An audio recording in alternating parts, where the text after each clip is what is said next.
My son-in-law told me I had two choices: sign my house over as collateral for his $420,000 business loan, or start making arrangements to live somewhere else.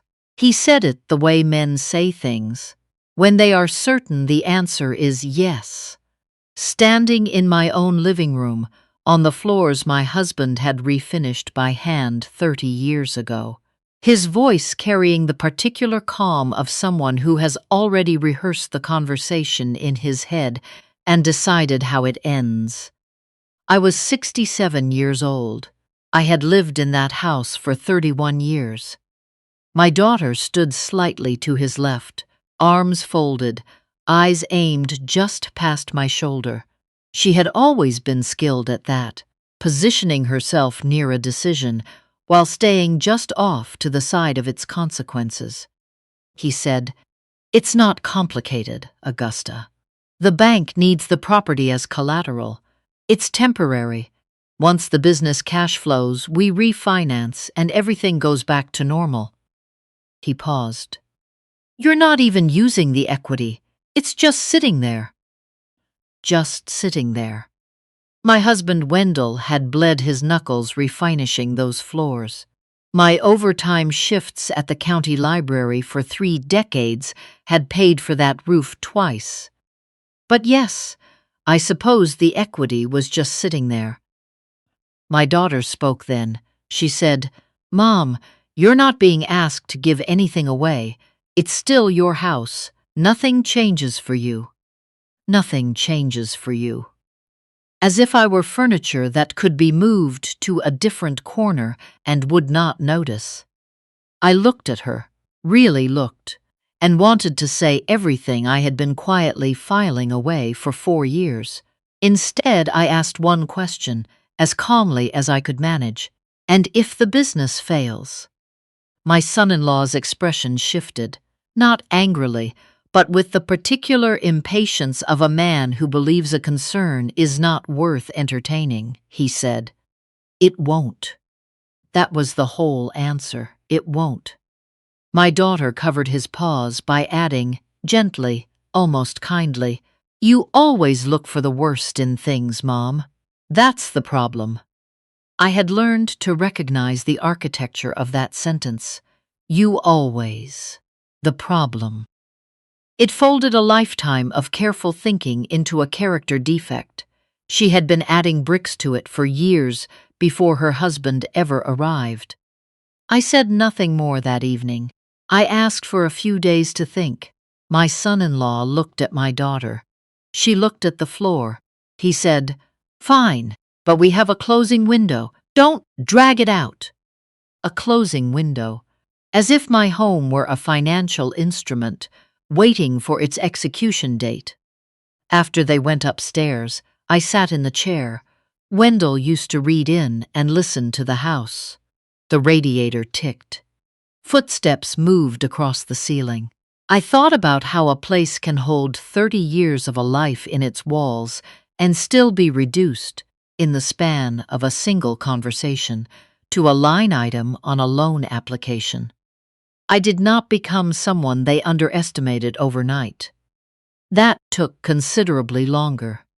When my son-in-law first came into our lives, I thought he was simply reserved. My daughter had described him as focused, driven, a man who knew exactly what he wanted. I remember thinking that sounded more like a sales pitch than a description of a person, but I kept the thought to myself. She was happy in a way I hadn't seen in years. I did not want to be the source of the shadow. They married quickly. 11 months after they met, she asked me to contribute to the wedding costs. I did, without hesitation. What I couldn't give was enthusiasm for a timeline that felt hurried, a venue that cost more than the down payment on a house, and a man I had met 4 times before the ceremony. I attended. I smiled in every photograph, and afterward I heard from my daughter that I had made the day about myself. That was the first time I understood how the accounting worked in their version of events. His contracting business had been struggling longer than he let my daughter know. I pieced this together, gradually, the way you learn things when people use your address as their base and forget to watch their voices near open doors. Late calls from suppliers, the careful way he changed the subject when invoices came up, the month they were between accounts and their contribution to household expenses quietly became unreliable. I never raised it. Partly because it was not the hill I chose, partly because I had learned that noticing things in that house was considered evidence against me. When they proposed moving in after Wendell died, it was Framesty's concern. My daughter said, "Mom, you shouldn't be alone in that big house." She said it with her head tilted slightly, the way people tilt their heads when they are performing an emotion they have rehearsed. I should have asked more questions. Instead, I said yes, because I was 6 weeks out from losing the man I had loved for 41 years, and I did not have the reserves to be suspicious of kindness, even when it arrived in a package that didn't sit quite right. Within a year, the guest room had become their room. Then the study became his office. Then the kitchen was reorganized in a way that made my own pots feel foreign to me. Small changes, reasonable changes, the kind that happen gradually enough that pointing to any single one makes you look unreasonable. The real break came when I declined to co-sign a line of credit for the business. He had brought it to me formally, like a proposal. Sat across from me at my own dining room table with a folder of projections and explained revenue timelines and growth potential. I had spent 32 years working in a library, and I had learned the difference between information and persuasion. I asked to see contracts with the projected clients. He said they were in progress. I asked about current outstanding balances. He said those were being restructured. I told him I wasn't comfortable co-signing for something I couldn't fully review. He thanked me, put the folder away, and left the room. That evening, my daughter came to find me. Her voice was low and measured, the register she uses when she wants me to know she is being patient with a difficult situation. She said, "He worked very hard on that proposal." And then, like a door closing, "I told him you'd probably say no." She had told him I'd probably say no before he even asked. She had already prepared his disappointment, already cast my caution as a foregone conclusion. From that evening forward, something changed in how my son-in-law moved through the house. Not overtly. He was never rude in a way that could be named easily. But there was a new efficiency to how he looked at the walls, the square footage, the property lines. I can only describe it now, in hindsight, as appraisal. A week after the ultimatum, when I had asked for time to think, he stopped asking. I came downstairs one morning to find him already at the kitchen table, papers laid out in neat stacks, signature lines marked with those small, adhesive arrows the color of sunflowers. My daughter stood at the counter with her coffee, looking out the window. He said, without preamble, "We need to move on this, Augusta. Friday is the deadline." I looked at the papers. I looked at the arrows. I looked at my daughter's back. She turned around, and for a moment, I thought something different was coming. Something that reached back to who we had been to each other before all of this. Instead, she said, "Mom, it's just a signature. Stop making it into something it isn't." My son-in-law added, "If you're not going to help us, we'll need to rethink the living arrangements." He said it the way someone says something they have rehearsed until it sounds offhand. Rethink the living arrangements. Meaning mine. I said very calmly, "This is my house." My daughter set down her coffee cup. The sound of it against the counter was sharper than she likely intended. She said, "We know it's your house, Mom. That's why we're asking you." "You're not asking," I said. "You haven't asked anything. You've been telling me." A silence. My son-in-law's jaw tightened. He picked up the pen from beside the papers and held it out toward me. "Friday," he said. I did not take the pen. I looked at it for a moment, then looked at his hand holding it, and told them I needed a moment. I went upstairs. I did not come back down until I heard them leave the kitchen. That afternoon, while I was in the garden, the one small square of that property that had remained entirely mine, my daughter came out to find me. I thought for a moment she was coming to apologize. That thought lasted about as long as it took her to open her mouth. She said, "He is trying to build something for our future."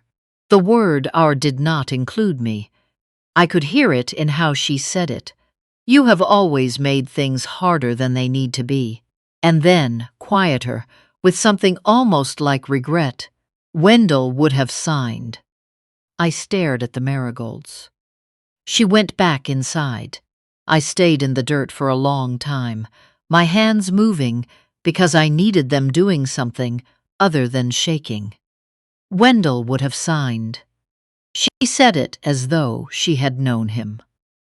As though the man who had spent 41 years watching me move through this world with precision and patience would have handed over the home we had built together to secure someone else's ambition.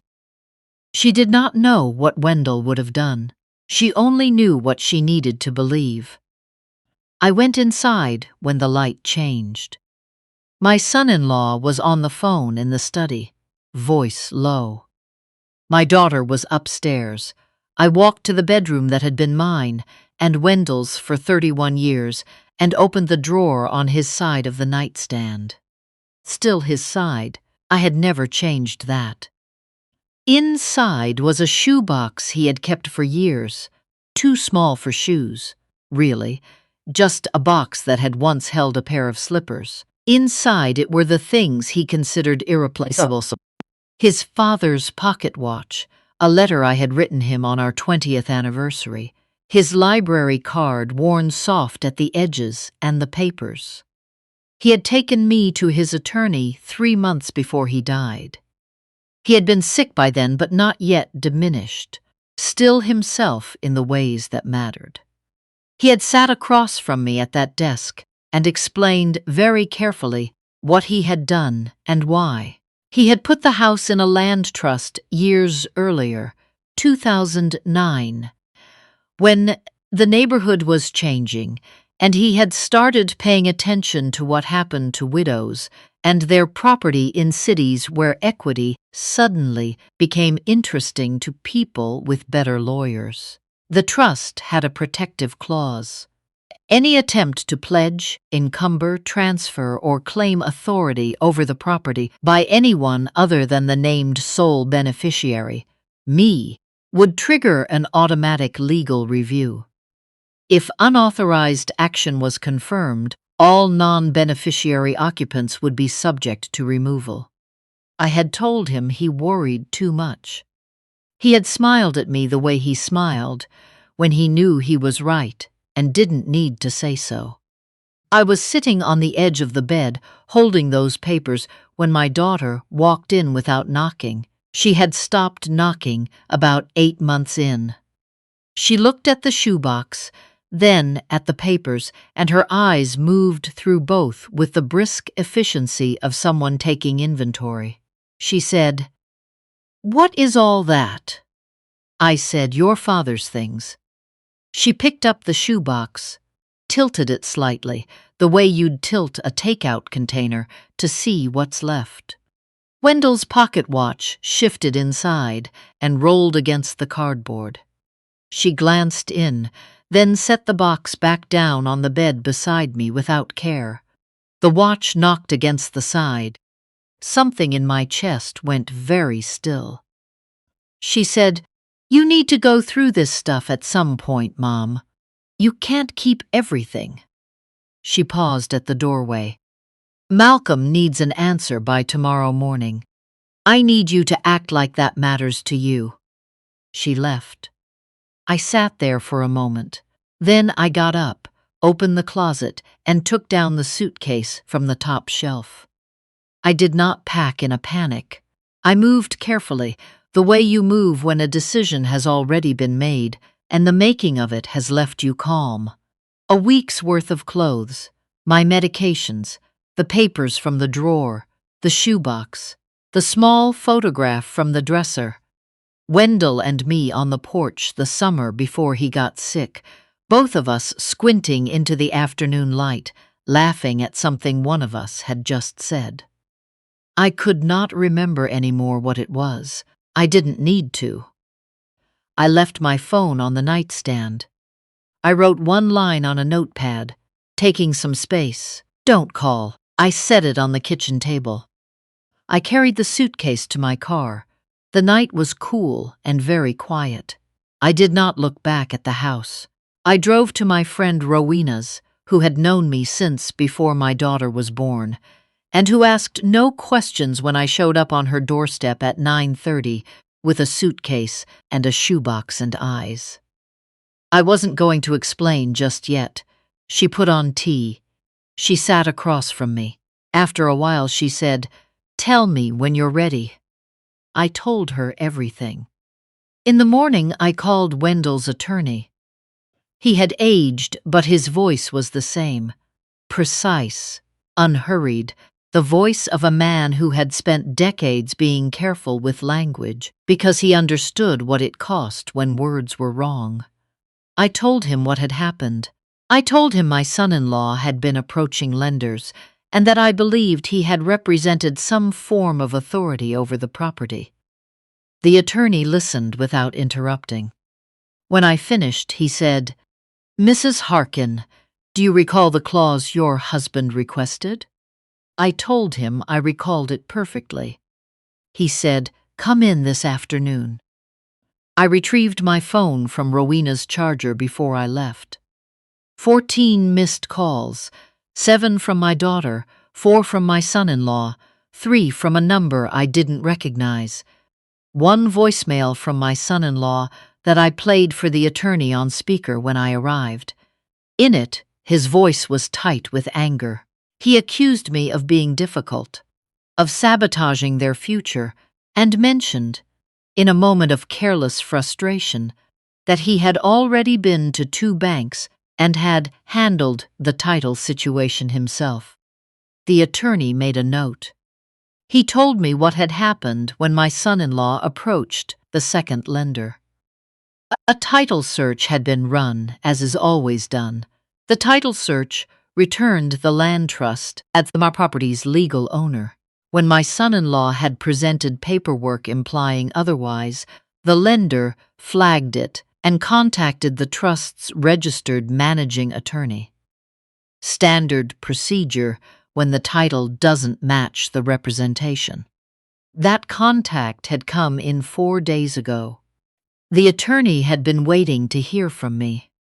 He said, "The clause is clear. An unauthorized attempt to encumber trust property has been made and documented. The protective provision is now active." He paused. "Your son-in-law's representations to the lender may also carry separate legal exposure. That is not your immediate concern, but it is something he will want his own counsel to address promptly." I sat with that for a moment. He continued, "Under the trust's terms, I will be issuing formal notice to all non-beneficiary occupants. They will have 30 days to vacate the property." I said, "Send it." He looked at me over his glasses, that same steady look he had given me 16 years ago across a different desk, when I had sat beside Wendell and we had been building exactly this. He said, "Your husband was a careful man." I said, "He worried too much then. I'm glad he did." The notice arrived 2 days later. I know because my daughter called from a number I didn't recognize. She must have borrowed a phone, assuming I was screening hers. She was not calm. She said my name 3 times in the first sentence. She said there had to be a mistake, that an attorney had no business sending papers to her home. Her home. I let her finish. Then I said, Celia, just her name, the way you say a name when you need someone to understand you are not confused, not frightened, not available to be redirected. It was never your home. Your father made sure of that, not to punish you, to protect me. She said, you planned this. I said, your father planned this 16 years ago because he loved me more than he feared making you uncomfortable. A long silence. I could hear her breathing. She said finally, where are you even staying? Are you okay? And there it was. That question, arriving after the ultimatums and the deadlines and the shoebox tilted carelessly on my bed. Are you okay? I had been waiting for that question for 4 years, delivered in that particular frequency. That means it is actually real. I told her I was staying with a friend. I told her I was more than okay. I told her she had 30 days, as the notice indicated, and I hoped she and her husband would use that time for some honest conversations with each other. Then I said, I love you. That hasn't changed. And I meant it entirely. But I am done arranging my life around your comfort. I ended the call. My son-in-law called once, late that night. His voicemail was different from the earlier ones. Shorter, quieter, stripped of the authority he usually carried. He said he needed to talk. He said things had gotten out of hand. He said he wasn't sure what had happened.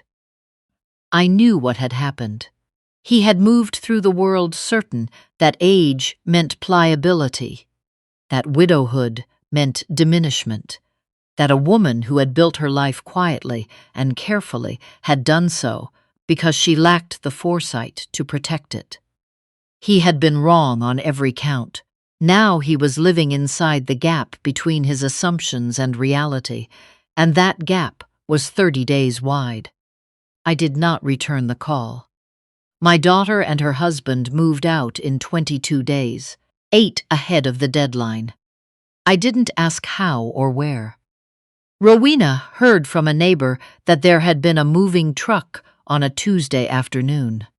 That was enough. I went home on a Wednesday morning. I carried the shoebox in first, set it back on Wendell's nightstand, put the photograph back on the dresser, opened all the windows, even though it was cold, because the house had been holding its breath long enough. I stood in the kitchen and did nothing for a while. Just stood there in the quiet. It was a different kind of quiet than the one that had followed the ultimatums. That quiet had been held in place by tension, the way a room feels after an argument even when no one is speaking. This one was the other kind, the quiet that belongs to the person who chose it. I made coffee. I sat in Wendell's chair. I opened a book I had been trying to finish for 6 months, interrupted by 100 small erosions that were all gone now. I thought about my daughter.